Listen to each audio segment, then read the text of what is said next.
크리스티나는 1979년 11월 21일에 태어났고 그녀는 언젠가 언론인이 되는 꿈을 가지고 있었습니다. 그러나 고등학교에 입학한 후 크리스티나는 어긋나기 시작했습니다. 당시 크리스티나는 마약에 손을 대는 등 불량배들과 어울리게 됩니다. 또한 뜻밖의 임신으로 고등학교도 그만두게 되었죠. 이후 크리스티나는 아들을 낳은 후 아이의 아버지인 제이콥과 동거를 시작했습니다. 그러나 불행히도 제이콥은 매우 난폭한 남자였습니다. 제이콥은 크리스티나를 신체적으로 학대하게 됩니다. 그래서 크리스티나의 몸은 항상 다양한 흉터로 덮여 있었습니다.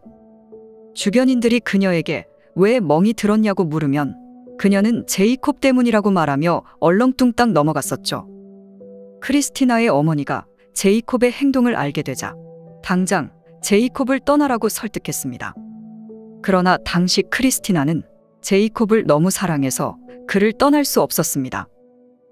1999년 일반적인 가정폭력은 마침내 제이콥을 만족시킬 수 없었고 결국 그는 공기총을 집어들어 크리스티나의 얼굴에 쐈습니다. 하지만 제이콥은 불과 3일간 구속되었습니다. 이때부터 크리스티나는 제이콥에게 벗어나고 싶었고 그 심정을 일기에 적기 시작했습니다. 그 일기에서 크리스티나는 제이콥을 떠나 아이와 함께 새롭게 시작하고 싶은 마음을 간절히 적었습니다. 2000년 8월 31일 아이가 2살 남짓 되었을 때 크리스티나는 마침내 아이를 데리고 제이콥을 떠나게 됩니다. 이때 크리스티나는 겨우 20살이었습니다. 그녀는 아이오와주 시더래피즈에 살 집을 얻었고 이삿짐을 옮기는 것은 그녀의 친구인 토드가 도와줬습니다. 그날은 무더운 여름날이었고 크리스티나와 토드는 짐을 옮기려 트럭에서 집까지 왔다 갔다 하고 있었습니다. 그때 크리스티나는 옆집 이웃인 카를로스를 만나게 됩니다. 이때 카를로스는 이삿짐을 옮기는 것을 도왔습니다.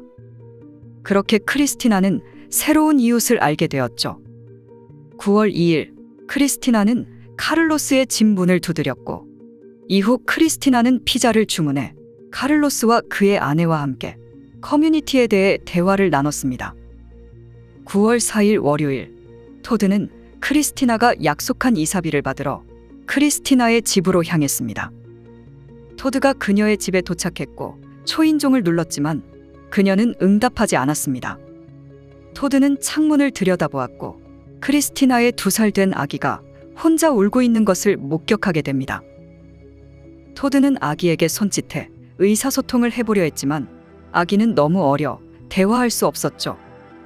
결국 토드는 화를 내며 그곳을 떠났습니다.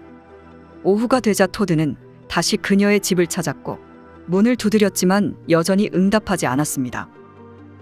이때 마침 토드는 외출하고 돌아온 카를로스 부부를 만나게 됩니다. 세 사람은 창가에 모여서 무기력한 아기를 속수무책으로 바라보았습니다. 카를로스는 갑자기 집에서 전화벨이 울리는 소리를 듣고 서둘러 자신의 집으로 향했고 토드는 더 이상 참을 수 없어 창문을 통해 집 안으로 들어가게 됩니다. 집으로 들어온 후 토드는 집안이 온통 난장판이 되어 있는 것을 목격하였고 그는 욕실로 향했습니다. 그리고 물이 찬 욕조 속에서 크리스티나를 목격하게 됩니다.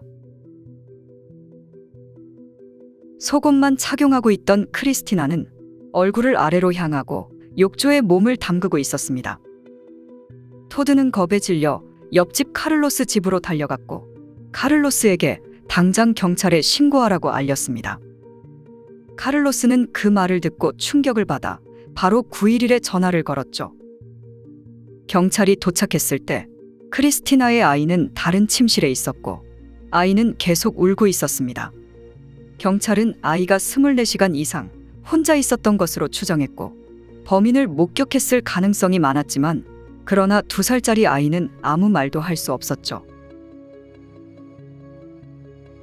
경찰은 범인의 첫 번째 공격이 부엌에서 일어났다고 추측했습니다. 크리스티나의 슬리퍼가 부엌 한가운데서 발견되었기 때문이었습니다. 또한 현장에서 냄비 손잡이의 쇠고리가 발견되었습니다.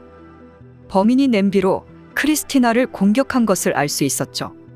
크리스티나는 많은 자상을 입은 상태였지만 현장에서 범행에 사용된 흉기는 발견되지 않았습니다. 범인이 증거를 은폐하기 위해 크리스티나를 욕조에 담근 것으로 보았습니다. 욕조 가장자리에서 손자국이 발견되었고 손자국의 혈흔은 크리스티나의 것으로 밝혀졌습니다. 또한 부엌과 욕실에 발자국이 많이 남아 있었습니다. 발자국의 크기로 보아 의심할 여지 없이 크리스티나의 것이 아님을 알 수 있었습니다. 그리고 그 발자국들은 보시다시피 맨발이었습니다. 경찰은 왜 범인이 신발을 신지 않았는지 되물었습니다. 그런데 이상하게 욕실 바닥에 햄버거빵 여러 개가 널려 있었습니다. 하지만 포장봉투는 찾을 수 없었습니다. 다행히 빵 봉지 라벨이 있었고 그 라벨을 통해 갓 사온 빵임을 알 수 있었습니다.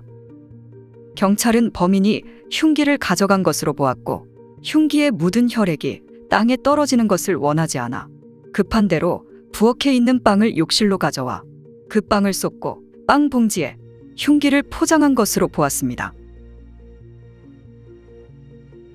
경찰의 첫 번째 용의자는 가정폭력이 있던 전 남편인 제이콥이었습니다. 크리스티나가 제이콥에게 벗어나 이곳으로 이사를 왔기 때문에 그가 유력한 용의자로 오르게 되었죠. 또한 크리스티나의 집문은 파손된 흔적이 없었습니다. 이는 크리스티나가 범인을 알고 있어 문을 열어준 것으로 보았습니다. 그리고 추가 부검 결과 크리스티나가 여러 번 강간당한 것으로 드러났습니다. 경찰은 제이콥을 불러 조사를 시작했습니다. 그러나 제이콥은 사건 당일 밤 여대생 2명과 함께 술을 마시며 당구를 쳤다고 답했습니다. 그리고 두 여학생도 제이콥의 말을 증명하였죠. 그렇게 제이콥은 잠시 용의자 목록에서 배제되었습니다. 경찰의 두 번째 용의자는 크리스티나의 친구였던 토드였습니다. 토드는 그녀를 도와 이사를 했으며 현장에도 익숙했었죠. 토드가 노크를 한다면 크리스티나가 문을 쉽게 열어줄 수 있는 인물이었기 때문입니다. 크리스티나의 집 창문은 일정 높이까지만 열 수 있고 창문 안쪽에 TV 캐비닛이 일부 창문을 막고 있었습니다. 토드는 키가 크고 어느 정도 덩치가 있었기 때문에 경찰은 그가 어떻게 아무것도 넘어뜨리지 않고 이렇게 좁은 창문 틈새로 통과했는지 의문이었습니다. 경찰의 의심에 토드는 분통을 터뜨렸고 토드는 여러 명의 경찰들 앞에서 당시 그 상황을 완벽하게 재현했습니다. 토드는 작은 틈새로 들어갔고 마치 물고기처럼 민첩했습니다. 그렇게 토드 역시 일시적으로 용의자 목록에서 배제하였죠. 경찰의 세 번째 용의자는 크리스티나의 이웃인 카를로스였습니다. 그는 크리스티나를 알고 있었고 이사를 도왔기 때문에 현장도 잘 알고 있었죠. 경찰은 카를로스에게 전화를 걸어 경찰서에 출두해 협조해 줄 수 있는지 물었습니다. 그러나 카를로스는 출근해야 한다고 말했고 시간을 허비하고 싶지 않다고 답했습니다. 그리고 카를로스는 상사에게 연락해 괜찮을지 확인해 보겠다고 알렸습니다. 결국 카를로스와 그의 아내는 경찰서로 향했고 신문을 위해 각각 다른 조사실로 보내졌습니다. 조사가 시작되자 카를로스는 매우 협조적으로 수사관의 모든 질문에 답변을 이어나갔습니다. 신문을 이어가던 수사관이 조사실을 나가자 감시 카메라에서 카를로스의 이상한 행동이 포착됩니다. 그는 일어서더니 무릎을 꿇고 엄숙히 기도하기 시작했습니다. 세 명의 용의자는 모두 의심 가는 점이 있었기 때문에 만약 자신들이 정말 결백하다면 지문과 발자국 그리고 DNA 샘플을 제공해 달라고 경찰은 부탁하였습니다.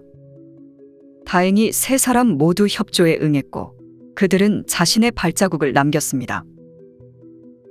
그런데 카를로스는 자신의 발자국을 정확히 남기려 하지 않는 듯 똑바로 걷지 않았죠. 대조 결과 사건 현장의 발자국은 카를로스의 발자국과 일치했습니다. 더 나아가 그의 손은 욕조 가장자리의 손자국과도 일치했습니다. 곧 크리스티나의 몸에서 DNA 검사 보고서가 나왔고 DNA마저 카를로스와 일치했습니다. 이쯤 되면 카를로스가 명백한 범인이었죠. 그러나 증거 앞에서도 카를로스는 자신의 결백을 주장했습니다. 그럼 카를로스의 주장을 들어보겠습니다. 사건 당일 일요일 밤, 아내가 없는 사이 옆집에서 수상한 충돌음이 들렸고 그는 상황을 확인하기 위해 크리스티나의 집으로 향했습니다. 크리스티나의 집은 온통 어두웠고 그는 어둠 속에서 크리스티나가 욕조에 기대어 의식을 잃은 채 바닥에 앉아 있는 것을 목격했습니다. 그는 깜짝 놀라 결국 균형을 잃고 미끄러졌고 그때 그는 욕조 가장자리에 자신의 손자국을 남긴 것이라고 주장하였죠. 경찰은 왜 신고하지 않았냐고 물었고 그는 자신이 흑인이기 때문에 부당한 대우를 받을까봐 두려웠다고 답했습니다. 경찰이 증거를 내밀고 압박하자 카를로스는 말을 바꾸기도 하였죠. 또한 경찰은 더 결정적인 증거를 발견하게 됩니다. 사방에 흩어져 있던 빵 중에서 밟혀 있던 빵이 있었고 그 빵에 발자국이 선명하게 남아 있었죠. 대조해 보니 역시 카를로스의 발자국과 일치했습니다. 빵은 그날 산 것으로 부드럽고 신선했기 때문에 딱딱하지 않아 이렇게 선명한 발자국을 남겼던 것이었습니다. 크리스티나가 이사했을 때 그녀는 카를로스를 알고 있었기 때문에 아무 거리낌 없이 카를로스에게 쉽게 문을 열어주었습니다.